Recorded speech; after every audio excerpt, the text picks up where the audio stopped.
So I will call this meeting to order.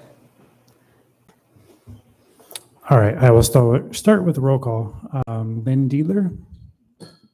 Here. Marshall Balfe. Here. And Vice Chair Melissa Hanley. Here. And to note, Board Member Level, Board Member Bush, and Chair Langberg are absent today, but we do have a quorum. Great. Thank you. And then I note that for our approval of minutes, we do not have enough members present to approve those minutes who were present at the original meeting. Is that correct? Yes, so Marshall was absent from that meeting, so unfortunately we are unable to approve those minutes, so we'll move them on to the next scheduled agenda. Terrific. Okay. John, would you like to give us an update on any planning department matters of general interest? Sure. So we've got a few, starting off with the Woodmark project on Bodega Avenue. They have started their foundation, grading piers for the retaining walls on the site. They started that last week and are continuing this week. Most of the grading is just about done. And that project is moving forward. The Hotel Sebastopol project downtown. The state has signed off on their archaeological studies, and they're now in the federal realm for that. So once they get those sign-offs, then they can start doing their archaeology work and grading. The Canopy project, which is at the north end of town behind the O'Reilly Media Center, their notice of preparation for their EIR was complete 2 weeks ago. So we will be getting that moved to the admin draft for the EIR, which we're hoping to have that for a public view sometime later this fall. And that'll go through a 45-day public comment period, and then move forward from there. And the Sonoma County Transportation Authority, SCTA, who's working on the countywide active transportation plan, or the bike and pedestrian master plan, will be having their first milestone update meeting with our planning commission on September 12th. So if you're interested in that, I would urge you to attend that. And then they will be starting their updates and regular public engagement for that project. So there should be more to come as that project moves forward. And I believe that is it for all the major projects that we have for right now. Great. All right. So now we will go to comments from the public for items that are not on the agenda. Planning Department did not receive any comments for items not on the agenda today via either phone, email, or in person. Great. All right, so we can move on to statements of conflict of interest. Do any of the board members have any conflicts of interest for items on the agenda? Nope, seeing none. I think we can move on to our regular agenda items. So our first item on today's agenda is 509 Norley Street in Covert Lane, the Village Green. John, you'll have to keep me honest here. So we allow the applicant to come up first and give us a presentation. It'll be, I'll do the staff report first, and then Perfect. we'll move to the applicant after that. All right. So the project is seeking approval from the tree board to remove 2 protected trees at 509 Norley Street in Covert Lane, also referred to as Village Green. The application includes the removal of 1 Douglas fir and 1 tulip tree, which in the application was mislabeled as a maple tree. Trees proposed for removal are shown on the site photographs included in your application packet. And the Douglas fir tree, which is about 38 inches in diameter and over 60 feet tall, is close to the building at 509 Norley Street for fire clearance and has also caused damage to the walkway. The tulip tree along Covert Lane is about 19 inches in diameter and has caused significant damage to the public sidewalk and has lifted several concrete panels, which has created trip hazards. The trees proposed for replacement are crepe myrtle trees in the same locations that they are mentioned for removal.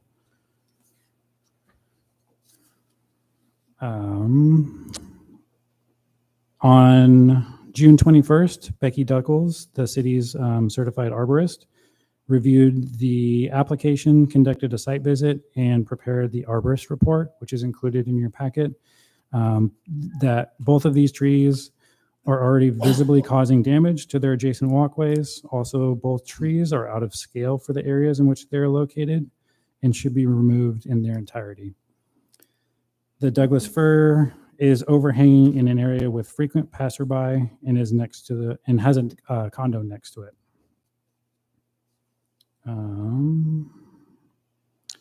Becky also mentions in her report that the Douglas fir tree is growing rapidly in a confined yard, which suggests future expansion will cause more cracking of its nearby walkway. Furthermore, because the Douglas fir has a weak two-trunk structure and is hanging directly over several homes and pedestrian-heavy pathways, the failure of the tree could result in not only property damage, but injury or death. Since last year, the Public Works Department has been aware of the sidewalk damage of the tulip tree along Covert Lane, and also the aforementioned sidewalk, which has been lifted 5 inches in some areas due to the tulip tree roots. With that, as I mentioned earlier, the arborist report is recommending removal of both of those trees and is up to the design review board to either approve or deny this application. We did get a number of public comments, which are included in your packet. And we were expecting some public comments at this meeting. So when we get to that point, we'll open it up for public comment. But I am happy to answer any questions. Becky is here. I'm not sure if the applicant Cindy is here or not, but I know the homeowner at 509 is here to answer any potential questions.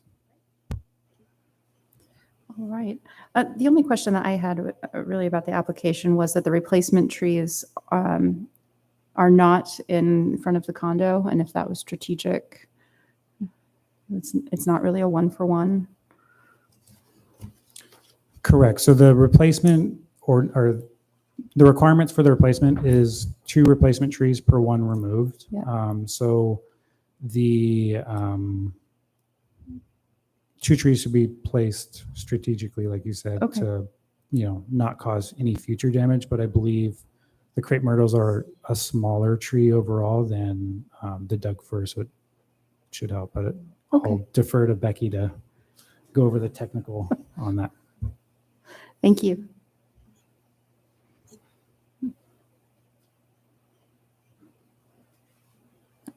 That's my only question.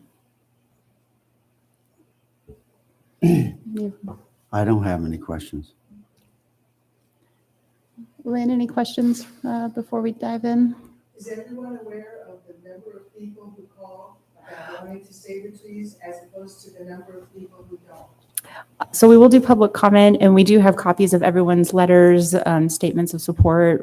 We have a poem. We have a lot of wonderful feedback from the community. So thanks everybody for getting involved. It's great.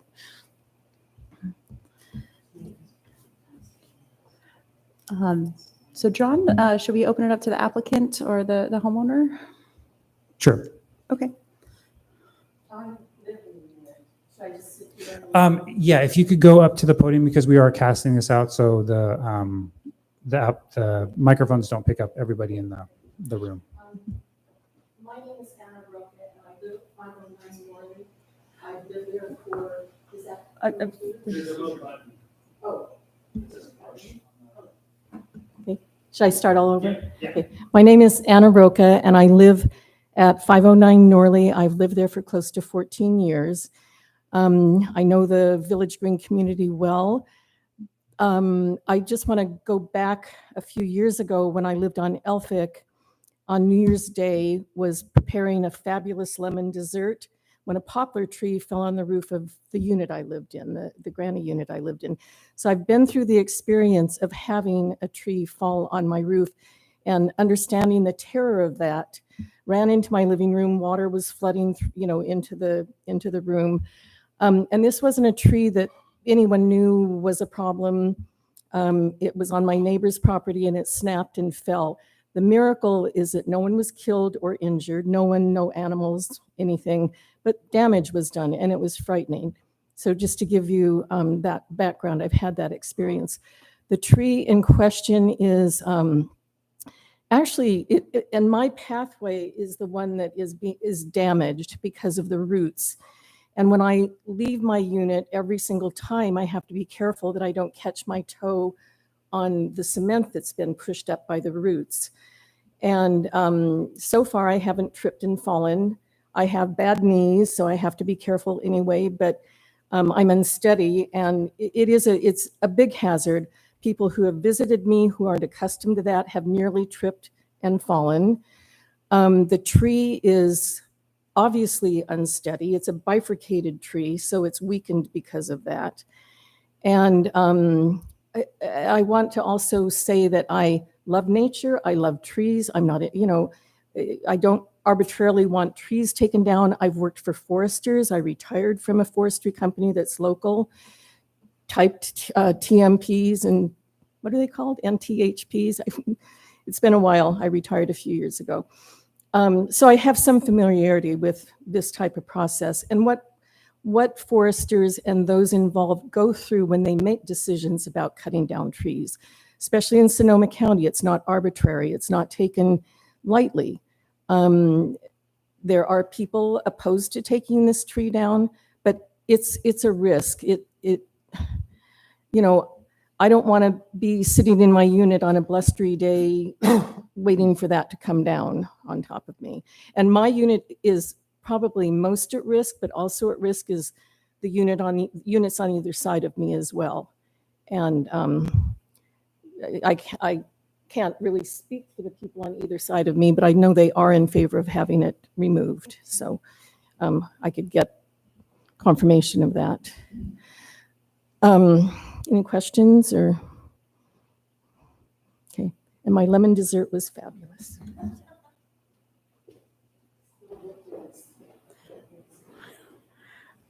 Thank you very much for your comments.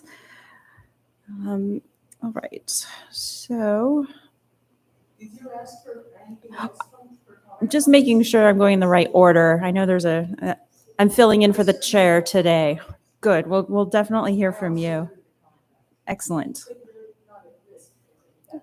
And we'll cover all of that during public comment. So, John, do we go to deliberation? Do we go to public comment at this time? So we'll open up for public comment. Great.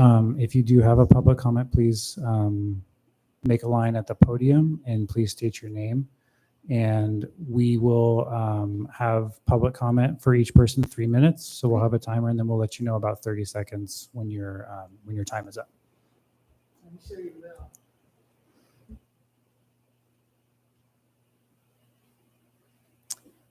It seemed to me that when Anna told me that she really wanted the tree removed, she had two concerns.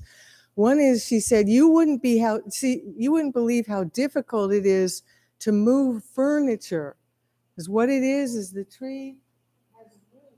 The tree gets about far more than 50 inches in diameter, which is 60 feet tall and about 53 years old. She's been giving us the air. She's been giving us the air, water, beauty, and inspiration that we cannot live without. All trees are precious. They provide us with air, water, beauty, inspiration, homes to our very last birds. We are in the 6th mass extinction. These are some of the last trees on Earth, and this is a healthy tree that is showing no signs of falling. The other tree that fell some years ago somewhere else was not healthy, and that's why it fell. I've lived in this complex for 20 years, and I merged with the trees. I look at the trees, I watch them double in size. I love them and I feel their love for me. And that, not just that, all trees. I'm the tree lady. And the last time I was here, Lynn, you were here. There are 2 trees in question now. The second one I'd like to bring to the attention, I was here in 2017 to decide whether or not to take the 2 baby redwoods down by Pacific Market. And at that time, the tree roots were breaking up the asphalt, going into the leaky toilet in the building. That doesn't, and so we're in a drought there. And you pointed out, look at the redwood trees growing in the parking lot here. They're not breaking up the asphalt because there's no water for them there. And you also said, but what we need to do with the maple tree, which is not quite a heritage tree, not quite 50 inches diameter. I looked at her again. It's not an it. Every form of life on earth has a soul, and so does the body of Mother Earth. It's not an it. She is a living being that interacts with us as we interact with her and all her forms. Notice this is the 6th mass extinction, which means she transcended 5 before. She's been through all of what you see now, nuclear, pollution, 5 times before. It's billions of years of history. So the maple tree, I'm going to take your suggestion, what you wanted to do to save those 2 redwoods next to Pacific 30 seconds was left. it was a good suggestion. We need to actually redesign. This is pretty pertinent to both trees. We need to redesign the sidewalk, which the street is definitely wide enough to accommodate the need for the roots to grow the way they grow, because we must support the forms of life that give us and make our lives possible and beautiful, and provide homes for our very last birds. Now, these are all in danger. These trees and birds in question are protected by 3 laws that minutes. went into place in 1970. The first Earth Day, President Nixon installed the Environmental Protection Agency. These laws have never been upheld. But now we're looking at, pretty soon, the life force on this planet will be so disruptive, she won't be able to support life. Look at climate catastrophe. Deforestation drives fires, floods, droughts, and earthquakes. We need to preserve every tree. I will be continuing to come to every tree board meeting. And if you choose not to uphold the tree ordinance that protects the heritage fir tree, and by the way, the sidewalk that you and your friends nearly trip on, it's the HOA takes in $192,000 a year. I can do the math for you. It's $500 a month for 32 units times 12. 192,000 should be able to cover the cost of fixing the sidewalk. It's about an inch, that much of disrupted by the roots. And also they can afford to shorten the fence. There's a fence that makes true. Anna does have a very narrow, it's very inconvenient, it's very hard. I can see how it's very difficult. And I'll make sure that the HOA uses their available funds to fix the sidewalk and redesign the fence. And I'll make sure that the city has their available funds to redesign the sidewalk around the maple. People are definitely tripping over that. It's dangerous. Yeah, it's not a tree's fault. It's the city that is neglecting it and needs to pay to fix the sidewalk and redesign. I won't be rushed. These are my trees and they belong to all of us. And it's important to get this information out. The city has the funds to fix the sidewalk and let the tree Thank you very much, but we continue do living. need to move on to our next public comment. Thank you so much for sharing. Believe me, if you don't uphold the tree ordinance now, I will thank you hire a very lawyer much. and sue over it. We need to protect all the lasting trees for our own Thank you very good. much. Remember that. Your idea for redesigning things and paying for it is important. It's important to uphold. Do we have any other public comment? Anyone else who would like to speak? I don't see anyone online. Lovely. Okay, thank you. So my name is Beth White. I don't live in Sebastopol, but I do live in Sonoma, and I do spend a lot of time here, and I did used to live here. And what I just want to say is not any disruption of people's safety, but rather an awareness of the pain of losing all the trees we've lost in this county and the commitment we can have to continuing to care for the ones we still have.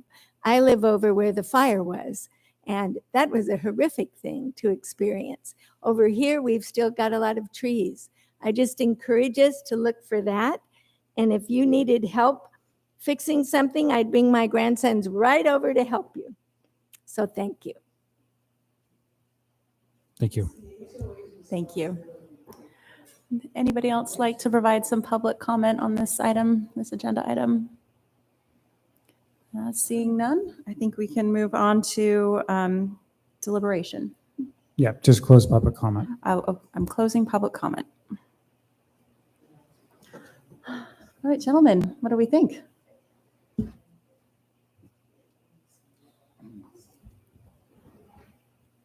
Okay, I have quite a lot to say on this matter, but first of all, addressing the bifurcated fir tree, I see that as probably the best solution, is removing that tree. It is standing tall now. It looks healthy, but the separation between those trunks is huge, and given the strong winds that come up occasionally, that tree could split and go down. And it's a real problem there.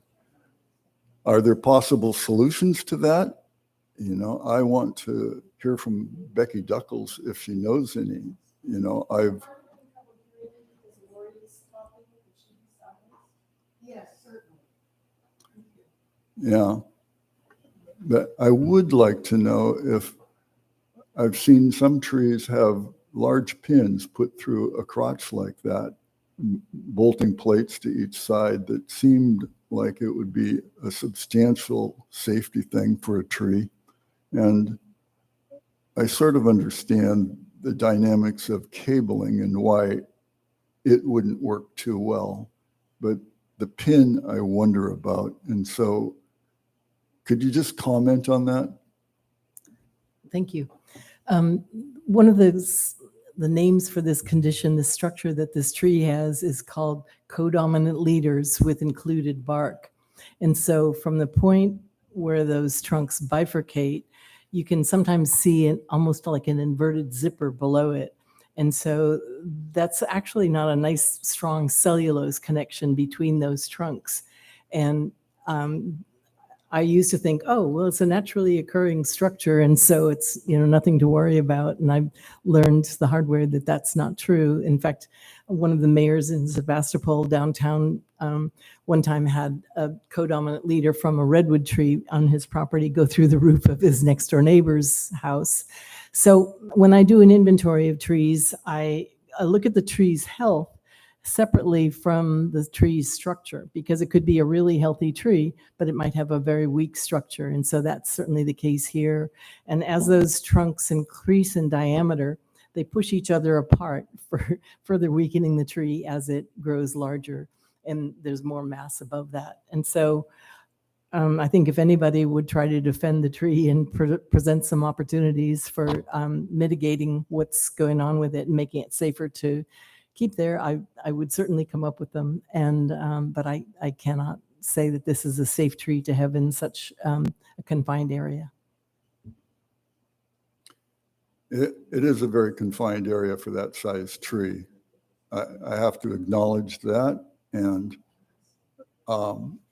also, it's well surrounded by many other trees. There's no lack of trees in that particular area. But moving on to the tulip trees, or tree, what I see there on that site are 10 fairly attractive tulip trees in a row that create a nice park-like feel along Covert there that is so much more attractive than looking at the condos that are there. And it's a real contribution to that portion of the community. Looking around closely, though, I see that there are 6 other trees that have caused a little bit of lifting to the sidewalk. And but eventually, all those trees, all 10 of them are going to be lifting the sidewalk. And if we take out all 10, it's going to look bleak compared to what we have now. And there are answers. But looking at the sidewalk further, there are about the same, you have 6 other trees cracking the sidewalk. Little cracks, big cracks, but also there's another 6 cracks in that sidewalk where there are no trees. And, why is that? Okay, if you look where the current tree that we're talking about is and look at the lifted sidewalk, you can see a cross section of the concrete, which is 2 inches thick. That sidewalk is 2 inches thick there. City standards call for 6 inches of hard packed road base and a 4-inch sidewalk. And strength wise, the difference between 2 inches and 4 inches is it's the 4 inches 4 times stronger. Why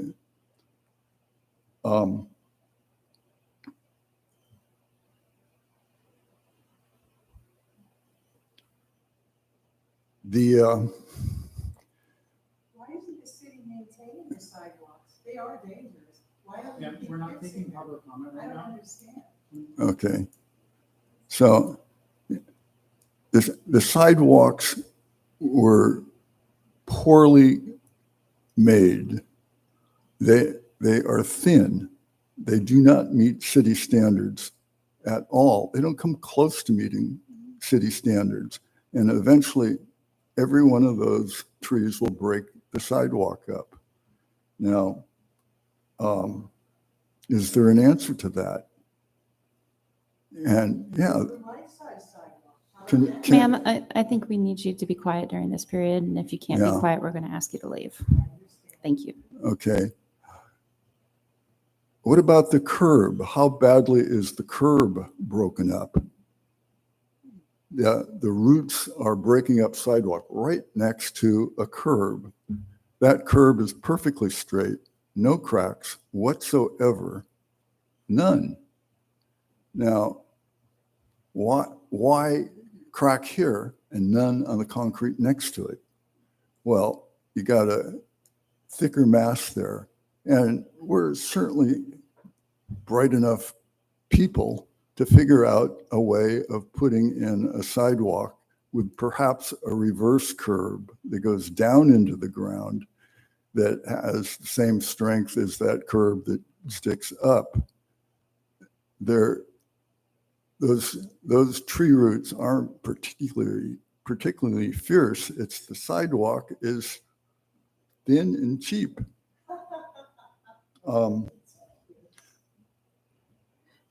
Can I ask a Yeah. question about this issue? Because I'm seeing the Assistant Public Works Superintendent provided an email saying that the sidewalk maintenance was the obligation of the HOA.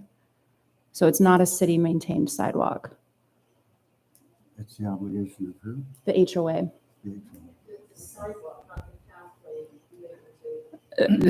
Yeah, the sidewalk currently on, yep. Interesting. Yeah, my point is there are ways to put it aside, and it should be done to the entire row, the whole block, the whole sidewalk, all the way down there was an economy job, and a good sidewalk with a strong back going buried in the earth, I think would stop those roots and not, something that's perhaps only 14 inches deep, not particularly expensive to add that to the sidewalk. It's values. And the Public Works Department, in my experience, values nice sidewalks far more than trees. And there's an example from 100 feet away that was brought up by one of our speakers here of two very large redwoods that were somewhat close to the sidewalk that were just outside the back corner of, it was Fiesta Market at the time, now Pacific Market. They had a nice shaded, planted area around them. And as the speaker mentioned, they were roots getting into a leaky bathroom, and that was cause for the city to want those trees removed. And they were gorgeous, healthy trees, not doing a particular amount of damage. And I did address the city about moving the sidewalk out and around because those were such significant trees. And they declined. They didn't like the plan, but it would have worked. And it's what the city values, or the Public Works Department valued far more than saving those redwoods. You go there now, and I think this is 7-8 years ago, there's just two skinny little trees that are, and they've paved in much of it and put concrete down and picnic tables there. And it is a little ugly spot where it used to be charmingly beautiful in the middle of town to see those trees. So it's the solution of just, taking down the tree, I think, is inappropriate for this tree. And I think you need the community and in this group certainly care about it, but the solutions that we're coming up with are not good ones. If it takes away a parking place, the tree has to go, kind of thing. And also around Pacific Market across the street, there were gorgeous liquid amber trees along the sidewalk there that were also cracking the road. And because, not cracking the road, cracking the sidewalk, and therefore they had to go. And it just changed the whole feel of the front of that shopping center. Anyway, I am for preserving this tree. Becky, if we were to propose removing the sidewalk and replacing it with something that met the standards and could withhold the trees, would the trees survive that kind of work? Well, one of the questions is relating to the species of tree, because tulip trees are an eastern native that like a lot of water, and they get summer rainfall almost every year, and from the southeast. And so that wouldn't be a species that's especially, I've been practicing for 35 years, and I was in a landscape architectural partnership before this. And so I've seen favorite plants come and go, favorite trees come and go. And liquid amber are among the worst in terms of destroying paved areas. And then I've told most of you before that, excuse me, in all soil profiles, you'll find 95% of all tree roots in the top 2 feet. And after they pass from the sapling stage into a mature phase, then the taproot goes away and they just have this scaffold system of roots. So I think in this situation, I think it's probably going to be important and painful to remove those trees because they are beautiful and they are mature now, but they are an eastern native that likes a lot of water. And so selection of replacement trees. And then my favorite topic is to follow them up with some irrigation and help establish them. So I usually harp on that. And then going through the construction project of replacing the sidewalk, survival odds of these trees. I mean, Yeah, I'm sorry, I didn't completely answer your question. I always get off topic. You're great. This is great info. I think what happens is that the roots are going to be shallow, excuse me, anyway, with this species especially, because they are looking for water, and it's more likely to be condensing in the bottom of a thin, shallow, sidewalk. And who knows when that sidewalk section was put in, and the city Public Works Department has to weigh all these different priorities as they judge whether the sidewalk's more important than tree.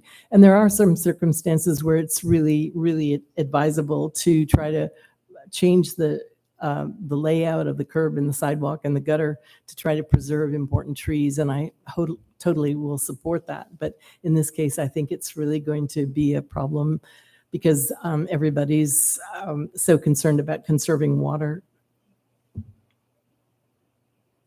Thank you. Oh, Lynn, you have another comment? Yeah, I don't have near your experience with trees, but with 4 trees, I have had to cut it, let's say 1/3 the root away from trees. And I found that if just giving them a hard pruning and, leaving a good structure, however, and watering has made each of those 4 survive just fine.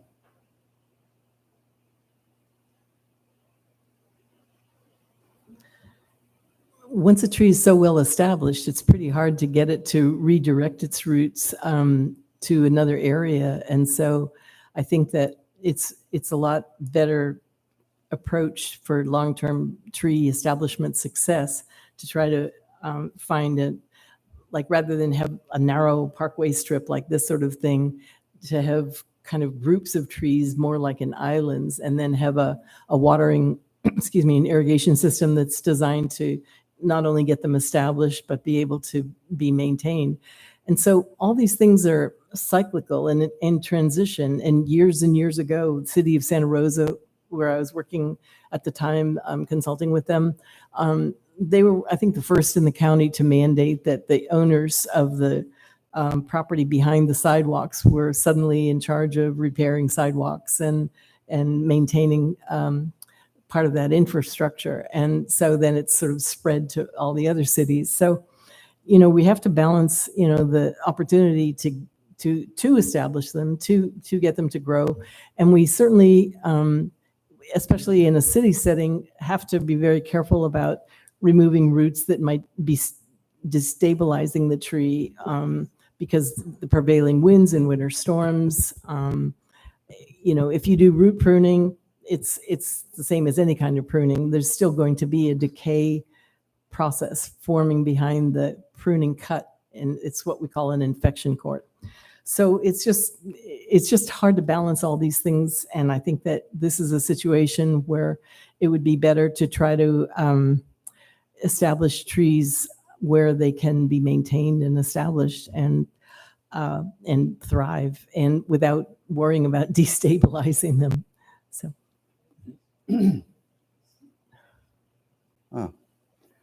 well, you've made me think of a lot of things here. First of all, I did not want to see that tree out by the street taken down. And so I was coming from that point of view. And all cities have the same problem, the sidewalk, and they deal with it in various ways. And it's their responsibility, usually, this Public Works. And I had no idea that the sidewalk was the responsibility of the property owner.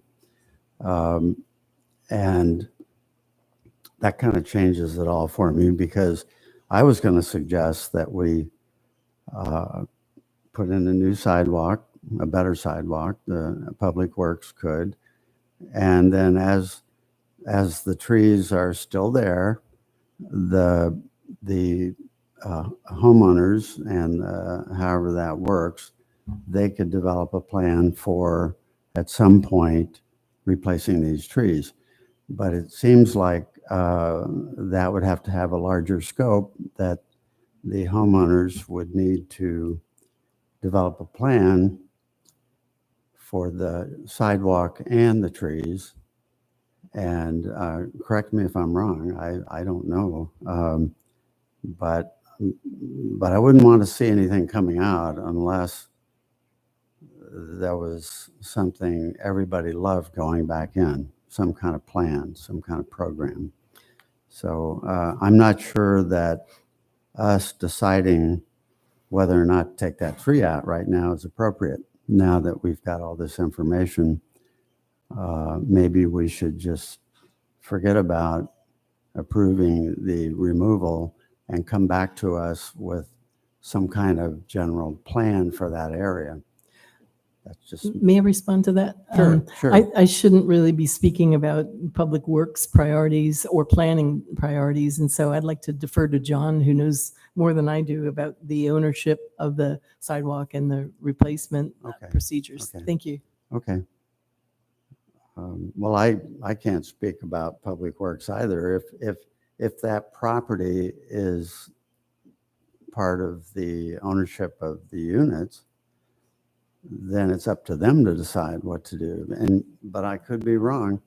Who knows what deal they made back then? So they should have to go through the encroachment permit process, which is, pulling a permit to close off the public right of way or the sidewalk there.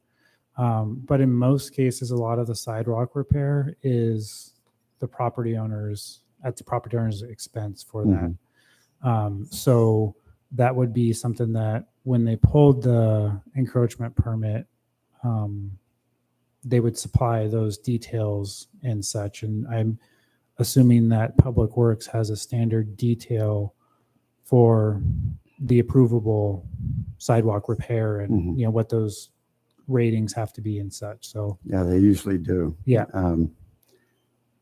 to my knowledge, that's what the process would be. So they'd get an encroachment permit, and then who would build the sidewalks? It would be the property owner. Property owner. Yeah. Okay. Or in this case, the HOA group. Okay.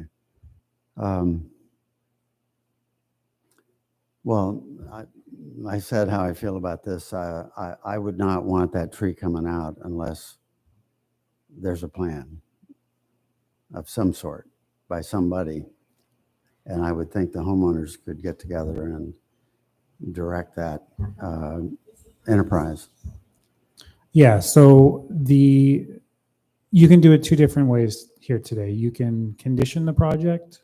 So you can approve the removal of those or the trees there and then add a condition that says, when they go through the encroachment permit process that it meets whatever what standards you want, or we would continue the item to the next scheduled meeting to have the applicant come back with whatever the board decides. Well, I also want to make sure we're not forgetting about the fir tree that it is likely to fall down and Right, I'm sorry. hurt somebody. So, we do have kind of an imminent issue that should be dealt with. And we don't have anyone from the HOA. There's not anyone who's on the board.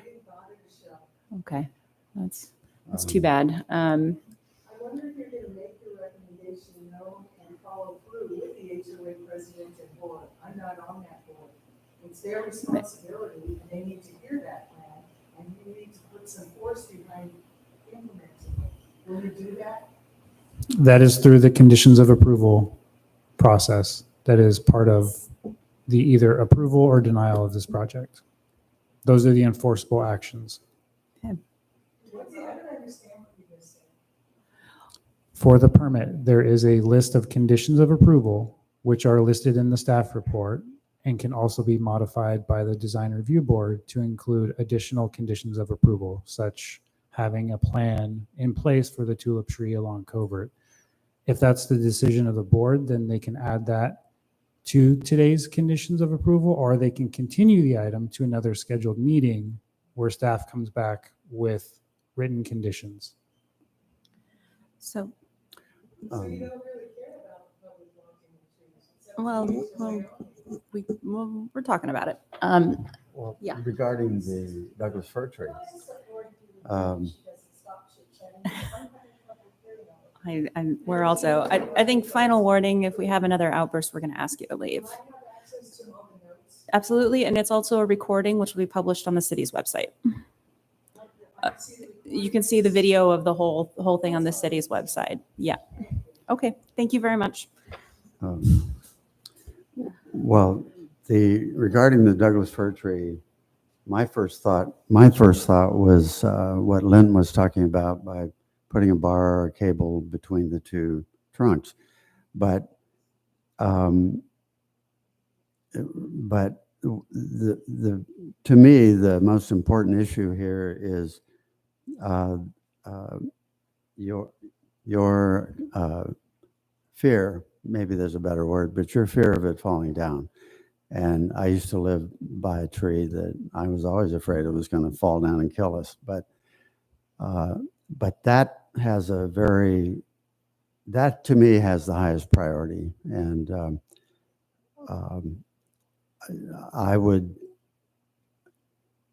I don't know how we would deal with something like that. Fear is usually not a factor in anything we decide on, you know.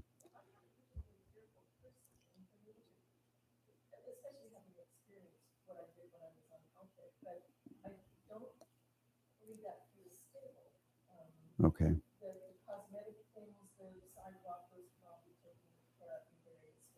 Mm-hmm. Okay. And listening to your comments as well, that reinforced it wasn't based on knowledge, it was just kind of that scary, but you reinforced that on your assessment. And I think if we have more questions for our homeowner, we'll have her come up here so that everyone can hear, including the recording. Okay. But it's your turn. it's my turn. I'll go. I mean, I'm in agreement with both of you in your assessment of the fir tree. I think this is, you shouldn't be living in fear in your own home. And I think Becky's assessment really rings true for me about the future viability of this tree. And so I do think we need to make a recommendation to remove the fir tree. Lynn, I think your comments are really apt here, and that, you start to take one tree away and then it's 2 trees and then it's 10 trees. So I think we're looking at sort of a longer term strategy that the HOA does need to come back with. Right now, I think this is negligence. They've been aware of this for over a year, is when the city superintendent for public works said that he was notified that there was a cracked sidewalk by someone, and they were supposed to get a bid and then never did anything about it. And, this is the public way, and we have a community of folks that, have different abilities, and they're out walking and could be very unsafe. And so I have a real issue with that negligence on the part of the HOA. And I do think that there needs to be a plan, because it does feel like we're kind of kicking a can down the road. These trees are probably not the best trees for here, and that, their long-term viability, given we're going into prolonged droughts and climate change, this is, probably not the best species to have. But cutting them down and replacing them with a 5-gallon tree is also not a strategy. And so coming up with a longer-term solution that can phase out these trees and phase in a longer-term planting is the most appropriate thing to do. But in the short run, this sidewalk has to get fixed. You can't have folks out there being injured by this. So I don't know how to craft this motion, but I would recommend that we, approve in part and deny in part, and ask for a reapplication with a longer term plan. Is that possible? Yes, you can definitely approve the removal for the fir tree, which is the larger one, and then deny the request for the maple or tulip tree along the sidewalk, and have the applicant return with a better solution and plan moving forward. How does that feel?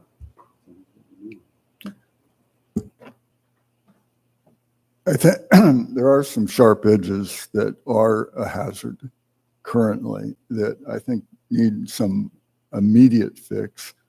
And I would say that the HOA needs to take out the section that is damaged and replace it with asphalt and give them 1 year to come up with a long-term permanent solution, perhaps for the entire length of the sidewalk, the whole length of the trees there.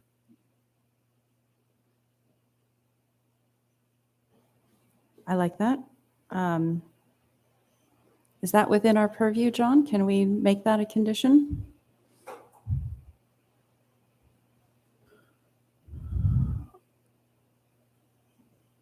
So you're suggesting removal of the fir tree as an approval, and then denying the maple and having them replace the sidewalk with asphalt for immediate repairs, and then come back with a future plan for the whole strip.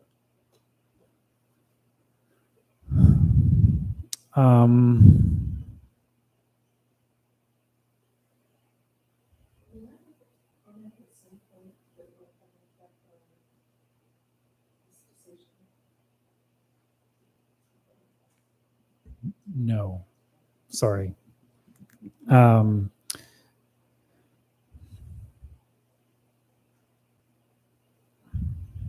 I think it would be easier to approve the removal of the fir tree, deny the tulip, and have the applicant return with an option or different option moving forward for the future of those trees. And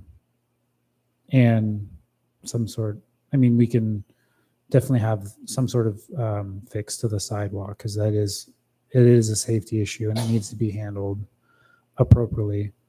But I don't know if we can condition the project in a way for that portion of it to have a long-term. I think just denying the tulip tree removal and providing them with the option to come back with a plan for that strip of the site to be seen again by the board. If that makes sense. Is there a way for us to create a record that any consideration of tree removal in this parcel is going to be contingent on a long-term plan in the future? Yeah, so the reason that the permit is coming to the board is because this is in a multifamily zone. So anything that is over 10 inches in diameter is required to be reviewed by the board. So I believe all of those trees, it would be safe to say that if any removal of those in the future were requested, they would come to the board anyways. So it's not something that would go through the like an administrative permit review. So it meets that criteria. In order to get the sidewalk fixed right away, can somebody make a phone call, like your department or one of us, and just ask politely that they fix it promptly, temporarily, a temporary fix? Yeah, we can probably condition that as a temporary fix on the sidewalk there. Yeah, it's that only one section is really dangerous right now. Correct. The current section there. I know when I spoke to Eric last week, he had talked to the property manager, and they wanted to make sure, they wanted to know what the outcome of this process was going to be before they completely replaced the sidewalk there. I mean, obviously it's going to be need to be replaced, but they want to make sure that they're doing it in conjunction with, if there is a tree removal, that they're removing all the stuff to make it. Can we condition the fir removal with this sidewalk replacement? Even though they are not adjacent? So the permit requests a removal of the fir, which you can approve, and then you can deny the tulip tree with the repair of the sidewalk. So we can't condition the approval of the fir removal with the repair of the sidewalk at the tulip tree. Correct, because they're Okay. in different They're locations. separate. Yeah, Yep. yeah. Okay, Because the fir tree is not affecting that sure. sidewalk. so. Yeah, no, I mean, it makes sense. We're looking for a way to get that done.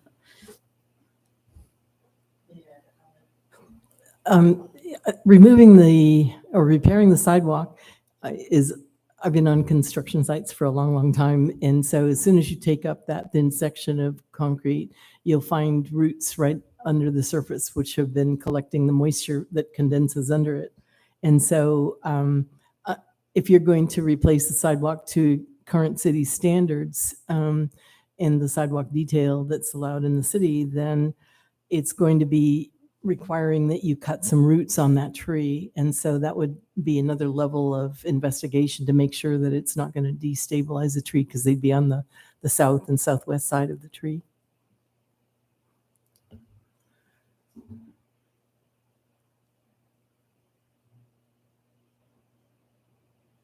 All right. Well, gentlemen, do we have a motion?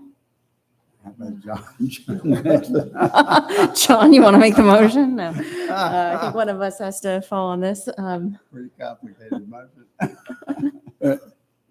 Let me just clarify that you're saying leave out the repair with asphalt. And one of the things that I did talk to Dante about this, and he said, hey, we have put in many asphalt areas over tree roots to allow them to expand. And he didn't elaborate on how many or anything, but it sounded like the city takes a certain responsibility for at least the patch. I would have to confirm that with Dante and the Public Works Department to see if that's something that they can do a temporary patch on. I do see that Cindy just joined, who is the property manager. Can we get a quick recap for Cindy to what we're looking at as far as our motion and stuff like that goes, just to make sure that that's Sure. acceptable for the property management group? Yeah. So I think what's on the table right now is that we're going to approve in part and deny in part the permit application. We're going to improve the removal of the fir tree, and we're going to deny the removal of the tulip tree. And we're requesting the applicant return with a revised proposal for the tulip tree location, showing a future planting plan as well as the sidewalk repair plan that will be in keeping with, I guess, a species that would have greater longevity in that area. Maybe Becky can give us some better language. But our concern, Cindy, is that the trees that are planted there right now are very thirsty trees. They're non-native, they're Eastern native trees. And so their long-term health is going to be suspect as climate change continues to happen.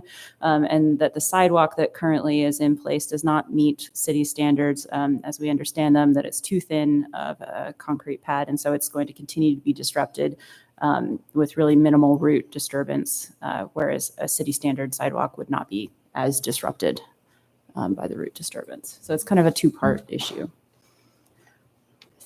I think there was a lot of chatting, so I think that's it. How to do, okay? Okay, great.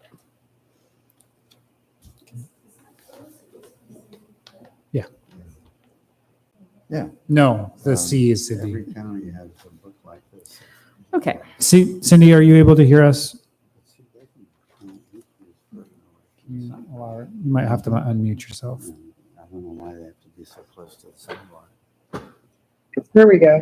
Okay. Thank you. That's okay. I'm hearing a mixed message.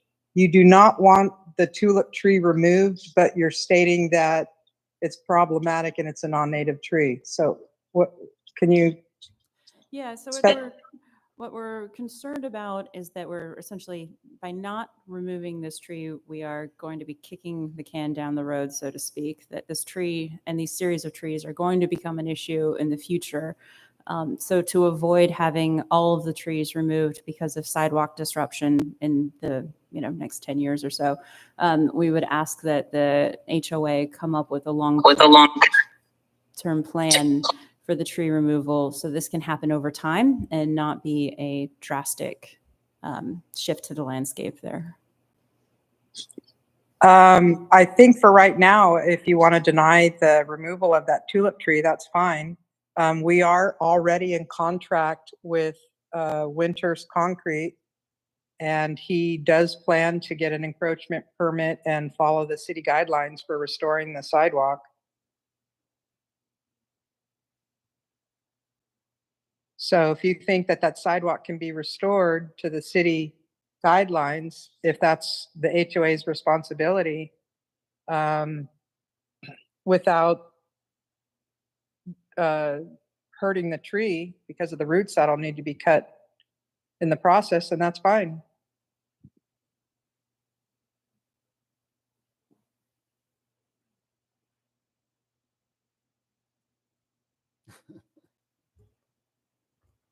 It's a bit of a catch-22 here. I don't know how much we can control on that front.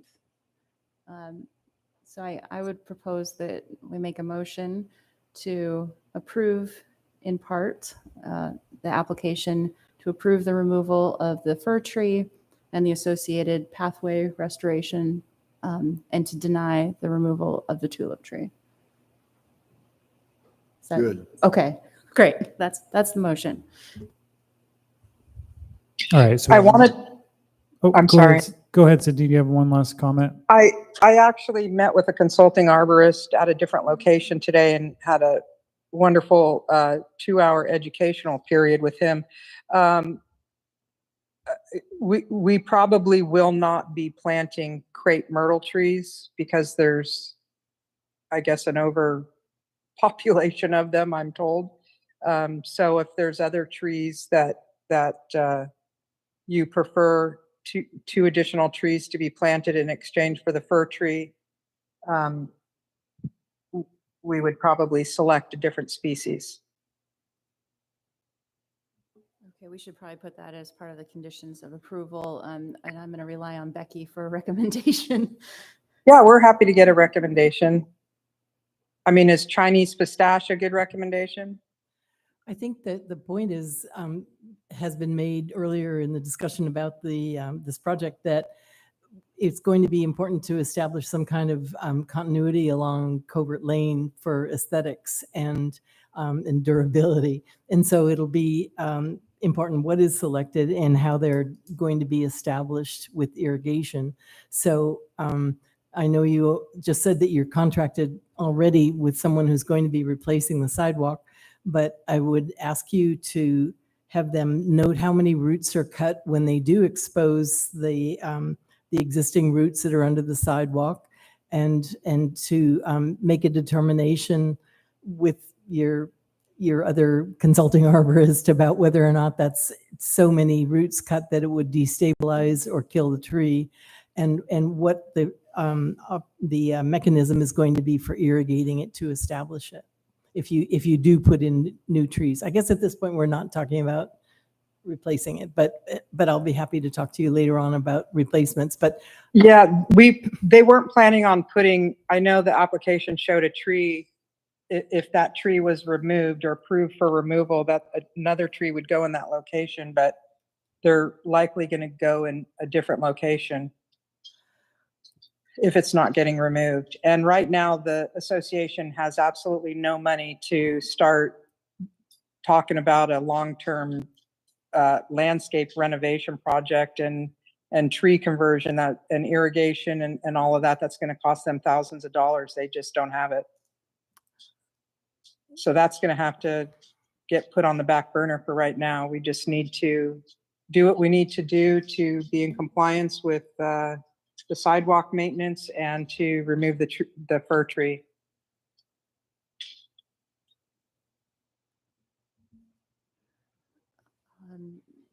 So given that bar, is there a recommended, rather bulletproof species that maybe makes sense for the for this project? I think it's an important street frontage for the city, and we've talked earlier about the loss of some major trees in that area already in the past, and so so I would encourage the HOA and the property management company. Yeah, these trees are not along the street frontage. I imagine The that fir the, tree, the right. two trees will be these like inboard trees or inbound trees. Mhm. I would, Right, John just showed me the location of the great. fir tree, but I thought that this was the, I would imagine it's these two rather than these two. Yeah, right, but I think the frontage along Covert is pretty important. for sure. And so I think that it would be really important to have an agreed upon kind of replacement scheme, even if you don't do any replacements at this time. Well, if you're denying the tree to be removed, we're not going to present a plan for planting more trees along Covert Lane. We'll cross that bridge when it happens. I think that when you remove the sidewalk that's existing and you install a new sidewalk, you're going to find that you have to cut a lot of roots on that tree. I could be wrong, but I've seen that a lot. And so it's yet to be determined about whether the tree will be stable enough after a lot of roots are cut to install the new sidewalk. I don't know. So are you saying that, what I heard was a denial? So are you saying I think that it's not a denial, that it's a wait and see what we expose? I could take photographs after the concrete is removed. I can take photographs of whatever roots they cut. So what am I hearing? Maybe I'm not hearing it correctly. No, I'm known for being unclear sometimes. I think that what we're trying to do is figure out the sequence here. And so if you're going to just remove and replace that section of sidewalk according to current city standards, I think you'll be removing a lot of roots on that tree. And so that's going to have to be determined at the time that those roots are exposed. And I don't exactly know how to close that. So Becky, we're talking about replacements for the fir tree in the back of the site, Oh. not along Covert. I know, but I mean, we're also talking about replacing, we're not going to be replacing the We're sidewalk? we're denying the maple tree removal. Thank you. I Yeah. understand that part, but I do, I think I am confused about, are we proceeding because there's a big trip hazard because of 5-inch displacement in the sidewalk out in the street? Are we denying their ability to replace that sidewalk? Because if they do, they'll be cutting roots on that tree. That's all I was saying. That's not before us today, the sidewalk. Well, yeah, I think there's probably confusion. We were discussing replacing the entire sidewalk down the whole block, but perhaps that's not what she understands. It would just be, so the motion that's currently on the table is to approve the removal of the fir tree in the back of the site, Right, deny the maple, right. have them do the replacements to the sidewalk, which is just the one section that's lifted and is part of the staff report in the picture. And then what Cindy is requesting is what species of tree other than the Crepe myrtle. the crepe myrtle would be better to place in the location of where the fir tree is currently, rather than, so the Covert Lane tree is not in discussion anymore. But the sidewalk replacement is? That would be the responsibility of them outside of, that's not part of the tree removal Okay. process. Now, would there be one tree replacement or two? Okay. On the map, they're shown in other locations. Would they be at the location of the tree that's being removed? Or just- No, it would not be at the location where the tree is removed. There's too many trees there right now. They're crowding each other. There's some bare areas. We actually lost a tree during this past winter storm, so we would want to put a tree in, possibly in front of 535 and one in front of 537, I believe, is where I'm not in my office right now, so I don't have the map in front of me. Oh, okay, well, that clears it up for me. Thank you.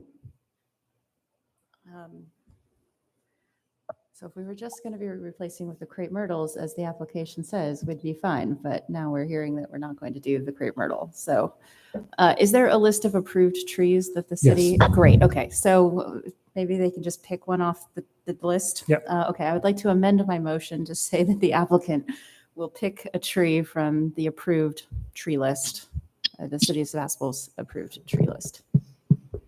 Okay. And Lynn, are you okay with that amendment? Yes. Okay. So we have a motion and a second, and I'll call the vote if there's no further deliberation. Lynn Diedler, Aye. Marshall Balfe, Aye. and Vice Chair Hanley. Aye. All right, so that motion passes. Cindy, this is subject to a 7-day appeal period. Once that appeal period is over, the decision is final. Okay, well, thank you very much. I'm sorry I arrived late, but I just got the email. I didn't realize I'd be invited via Zoom. I wasn't aware of that. Thank you, Cindy. Thank you very much. Have a good day. All right. So I think we are now ready to move on to our next item agenda. The 6850 Redwood Avenue, lot number 60 in the Fircrest Mobile Home Park. Yes, so this is a application seeking removal of a redwood tree at 6850 Redwood Avenue, lot number 60 in the Fircrest Mobile Home Park. The tree proposed for removal is located in the area as shown in the site photograph submitted by the applicant and included as attachments in the report.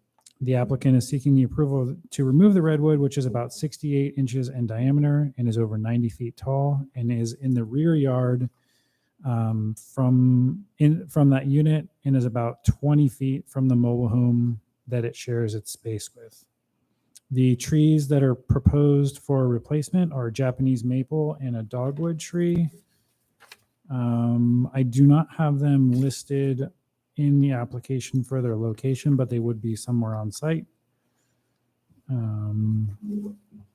Becky Duckles, the city's certified arborist, prepared a report and visited the site on August 7th. In the attached summary, the tree, while it's healthy, is not likely to fall because it towers over the surrounding mobile homes and other trees in the area. It is subject to the full force of prevailing winds and winter storms. Becky also mentioned that the redwood tree has a high probability of dropping branches onto neighboring homes and vehicles. And due to this, the risk of causing property damage, injury, or death is high.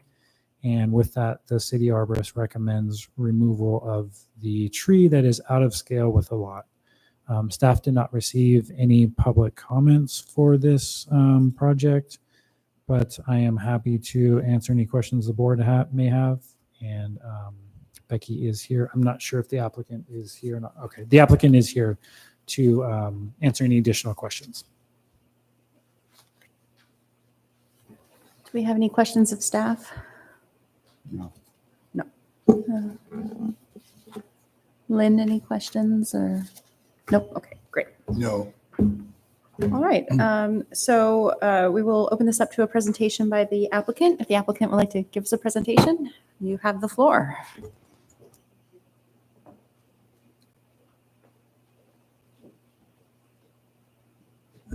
So good afternoon. I'm Nancy Bean, the manager of Fircrest Mobile Home Park. This lot is formerly belonged to a tenant who has deceased. There was no family involved. We went through the legal process of obtaining the property based on abandonment. Things are in the process of being cleaned up. The truck is gone. And we have a buyer. So the lot, we've cut down 2 smaller trees in the front so that we can get the unit demolished. It's not usable. And clear the lot so that a new home can be put in. The reason why we don't know where the area is for the replacement trees is because we don't even really know the exact dimensions of the lot itself because we can't get through it because of debris and because the tree has engulfed so much of the area. The neighbors have expressed their concerns about the tree during storms. They're quite worried about it. And I think, as Becky had mentioned, the instability of the tree, if we could save it, we would. But apparently it was topped when it was about 40 feet and never maintained. So now it falls on the responsibility of the park owners, and they're going to have to pay $10,000 about to remove the tree. So it's really, really a safety concern because of the 5 suckers that had grown from where it had been topped, which if we topped it again, then there would be ongoing maintenance, and then that falls on the new owner of the space. Thank you. Great. Okay, thank you very much. We will open this up now to any public comment. I don't see anybody online. Anybody in the room want to make a public comment? All right, seeing none, I will close public comment. All right, and now we'll open this up for deliberation. Kind of on the fence.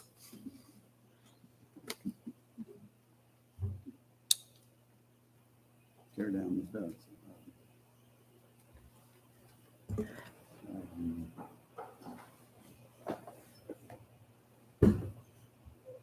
Well, as I said in the previous situation, I don't like taking trees down, but this is a very tight, awkward situation, and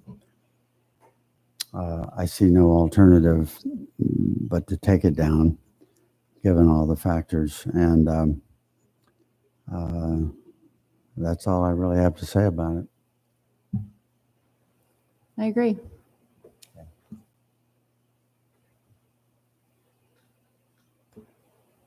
Oh, That's it.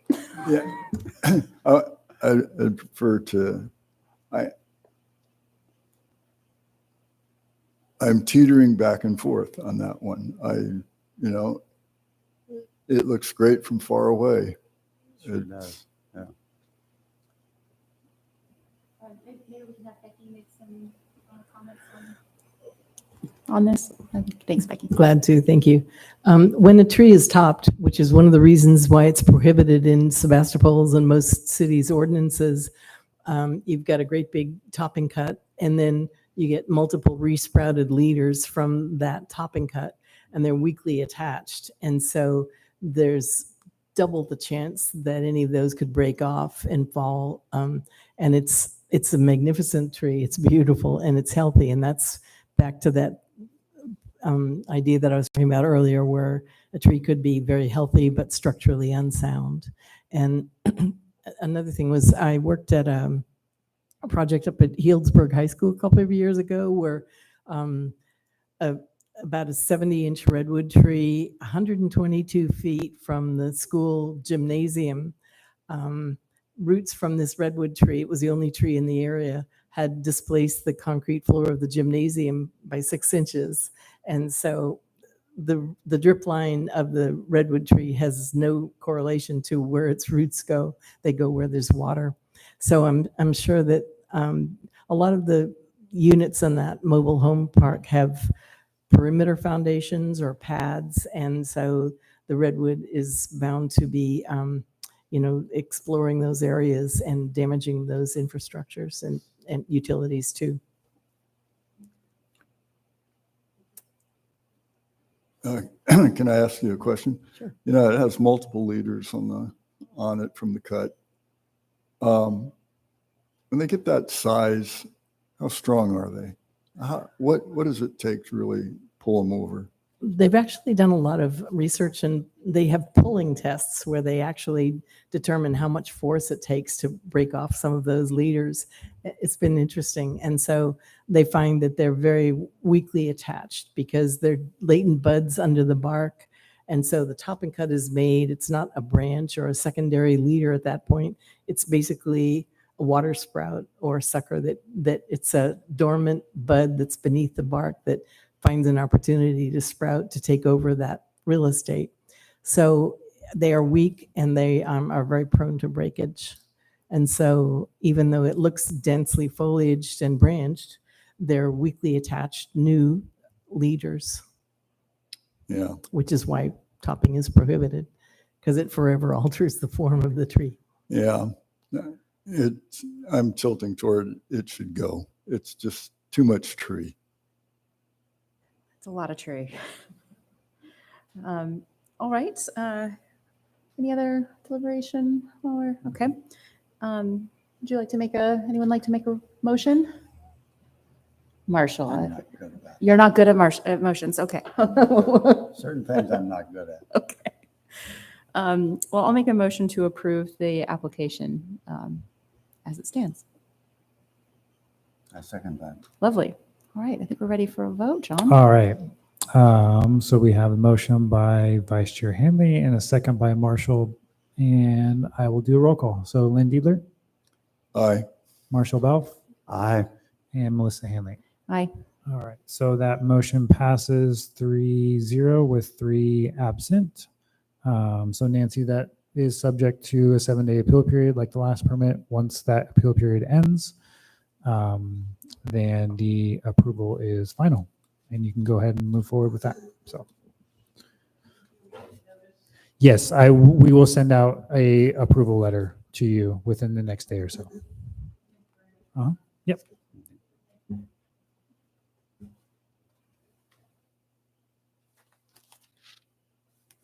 All right. I think we are now moving on to staff reports wait, you've already done this, right? The agendized items. Great. Subcommittee updates. Subcommittee updates, but we have no subcommittee matters to give an update. So, Correct. all right. So none of that. So we can just adjourn. Yep. So we'll adjourn this meeting to the next scheduled meeting, which is September 26th at 3:30 p.m. Thanks, everyone.